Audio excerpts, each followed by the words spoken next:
Do you feel like you're dining at the Hard Knocks Cafe? Do you feel like life is just not going your way? Do you feel like on the roller coaster of life you're actually falling off and stuck between the tracks in the car? Well, if you do, I know exactly how you feel, and I have 5 techniques to help you rebuild your life. But first, let me tell you my story so that you know that I've been there and I know what it feels like. So this is me, a little bit lost.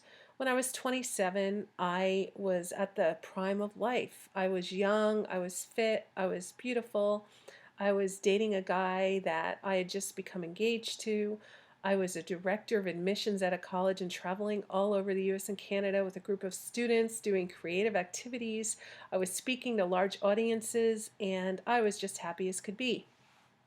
But I was getting run down and I was burning the candle at both ends. And one day I woke up and I had mononucleosis.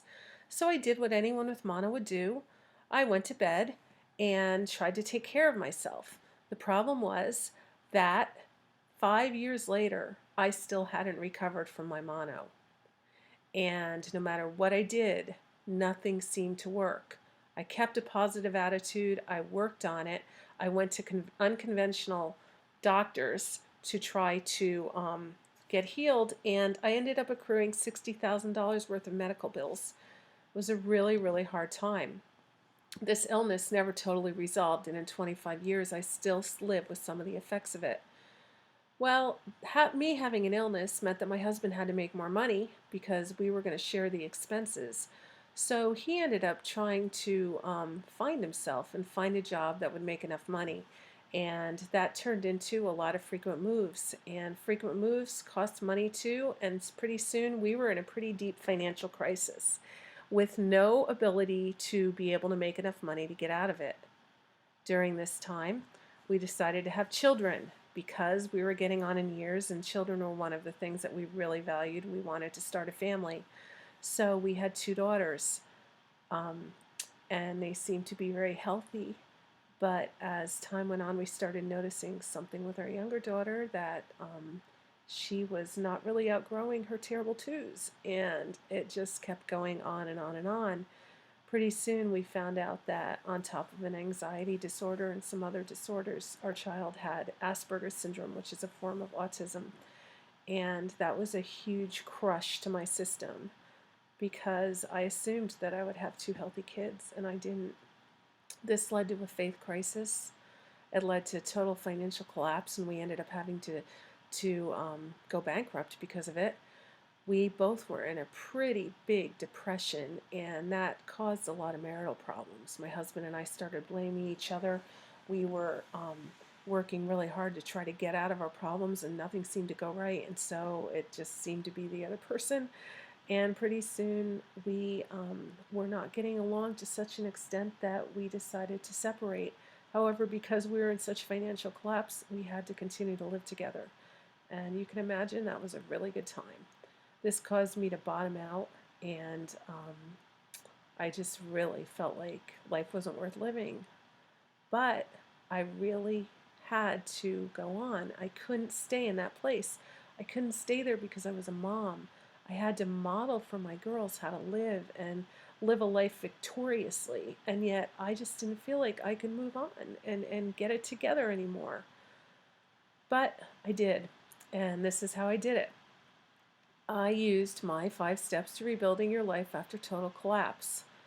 The first step is to grieve. You've got to grieve wholly, completely, and violently. Everybody has a different way to grieve. And if you have to grieve by going to the gym and punching bags or taking classes or going to a therapist or going to support groups or just sitting in your room and crying or watching sad movies and crying and crying and crying, whatever it takes, get it out of your system. Journaling is a great way to get it out of your system. Talking to a friend. You've got to acknowledge your pain, and you've got to be real about it, and you've got to feel it. There's no way to move forward unless you feel it. Denial will never get you ahead. Feel your pain and grieve. The second step is to search deeply. It's not only the elephant in the room that you have to look at. You have to look under every corner, every place that you can.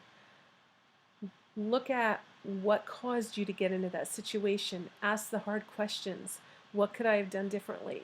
How would my life be different if I did this? Or how would it be different if I did that? Um, Sometimes your problems are not your fault. If they are your fault, you can try to correct it. You might not be able to correct the situation you're in right now, but you can keep something else from happening in the future. Poor health might be from poor eating habits. You can correct your eating habits. But you have to take a hard look at what got you to that situation and what you can learn from that situation. It can be a great chance to improve yourself. And it's hard, but you need to do it if you want to move on. So remember, grieve deeply and search. Search for those answers. The third step is to find grace and forgiveness. This can be hard because when life is going bad, we just want to lash out. We want to blame someone. It has to be someone's fault. It has to be our boss's fault or our spouse's fault or the kid's fault or the fault of the economy or something. We get really, really mad and we have to blame something. It's, of course, God's fault. It's everybody's fault, even our own fault. But the truth is, pointing a finger does not get you out of the problem. You need to forgive yourself. You need to forgive God. You need to forgive others. You need to find grace in the situation. Once you can let it go and you can surrender, life gets so much better and so much easier. It's a hard thing to do, but it's worth taking the time to do. My fourth step is just that. Take a small step. If you think of the serenity prayer, God grant me to accept the things I cannot change, the courage to change the things I can, and the wisdom to know the difference. Some things you can't change, but some things you can. If you have a weight problem, you can decide what you put in your mouth. You might not be able to take the weight off. That's your body, but you can decide what goes in your mouth. There are always some things that you can do. What I decided to do was I took a day, a week, and I went into the city and I went to an art museum because I knew the art museum would nourish my soul. And it was something that was not costly, and it was something that I could just do to get me out of my rut, get me out of my box. There's got to be something that you can do, just one little step that you can do that will make your life better. And once you take that first step, other steps will open up and it'll become easier for you. This is the fifth. The fifth thing that you do is to move forward with gratitude and hope and have a positive outlook on life. You've already grieved, you've gotten it out of your system, you've already forgiven everybody you need to forgive, including yourself. You're looking at the world with grace. You have searched deeply to find out what your responsibility was, and you have decided to take one step forward. So now as you move forward, make sure that you do it with a thankful heart and with hope in the future, because something will come out for you. If you're looking for good, you will find it. And if you focus on that good, it's going to make every day a whole lot easier to deal with. So keep that positive outlook, keep that smile. Remember that we're all in this together. We're helping each other, and that helps us get through life. Remember that you're not alone in the race of life. You're not alone in the walk. So what happened to me? Well, I pulled myself out of the dumps, and I won an award for my photography. In fact, I got to teach at photography schools for professional photographers and found that very fulfilling and rewarding. It was something I loved.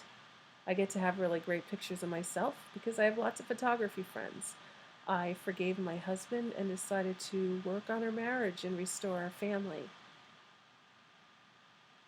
My kids, well, they're doing pretty well. My oldest daughter is off in college in a very prestigious school, getting great grades, and my younger daughter is doing very well in high school and is ready to graduate and move on to college herself. So there was a bright hope for a future and a tomorrow, and it made me smile. I look forward to whatever life has ahead, and I know that there'll be rocks and mountains that I have to climb, but I know that with a positive attitude, I'm going to be able to face them. After all, having gone through everything I've gone through has made me stronger and has made me more able to help other people who are going through the same thing. So move forward and with hope and gratitude, and God bless you.